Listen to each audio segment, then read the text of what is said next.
नमस्कार, मैं विवेक गुप्ता। न्यूज़ 18 के डिजिटल प्लेटफॉर्म पर आपका स्वागत है।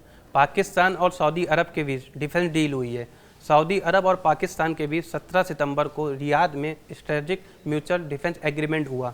शहबाज शरीफ और सऊदी के क्राउन प्रिंस सलमान ने इस डील पर दस्तखत किए। सऊदी के संग इस डील से पाकिस्तान खूब खुश नज़र आ रहा है।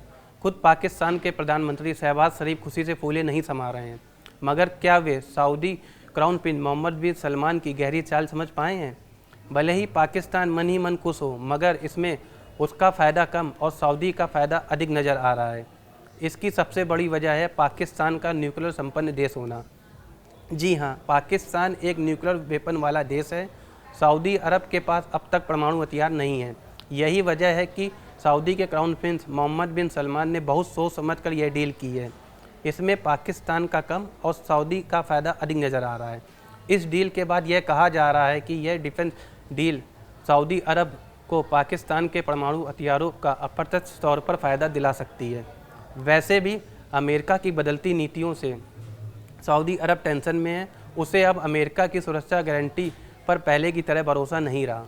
यही कारण है कि सऊदी अरब ने पाकिस्तान को न्यूक्लियर शील्ड के रूप में इस्तेमाल करने की रणनीति अपनाई है। दरअसल पाकिस्तान और सऊदी अरब के बीच डिफेंस डील से दोनों देशों के सुरक्षा संबंध मजबूत होते हैं। इस डिफेंस डील के तहत किसी एक देश पर हमला दूसरे देश पर हमला माना जाएगा। इसे दूसरे शब्दों में कहें तो पाकिस्तान पर हमला मतलब सऊदी पर हमला, सऊदी पर हमला मतलब पाकिस्तान पर हमला। पाकिस्तान इस्लामी दुनिया का एकमात्र न्यूक्लियर वेपन वाला देश है।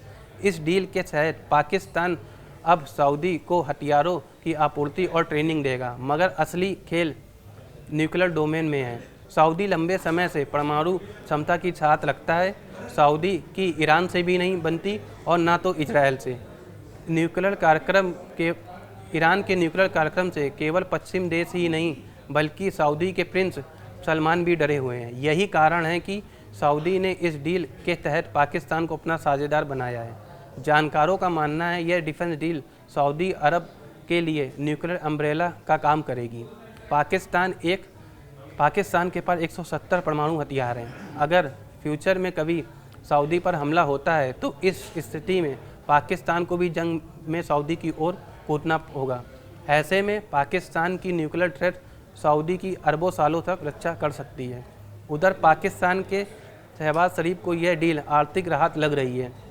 यह सच है कि सऊदी पाकिस्तान की पैसों से खूब मदद करता है, मगर उसने इस डील की कीमत वसूल ली है। सऊदी के लिए पाकिस्तान न्यूक्लियर अम्ब्रेला सेफ्टी की तरह काम करेगा। बता दें कि सऊदी अरब आर्थिक रूप से मजबूत है। वह तेल का बड़ा निर्यातक है। उसके पास तेल की खानी कान है। इसके दम पर उसकी तूती बोलती है। मगर सैन्य लिहाज से सऊदी कमज़ोर देश है। इसलिए सऊदी अरब के प्रिंस सलमान ने दिमाग लगाया और पैसों से कमज़ोर पाकिस्तान को अपना डिफेंस पार्टनर बनाया। सऊदी का असल मकसद न्यूक्लियर बैलेंस ही है। बहरहाल पाकिस्तान और सऊदी अरब की इस डील से भारत को कोई नुकसान नहीं पहुंचने वाला है। सऊदी का भारत से भी बढ़िया रिश्ता रहा है। खुद भारत सरकार ने कहा कि उन्हें इस डील की पहले से जानकारी थी।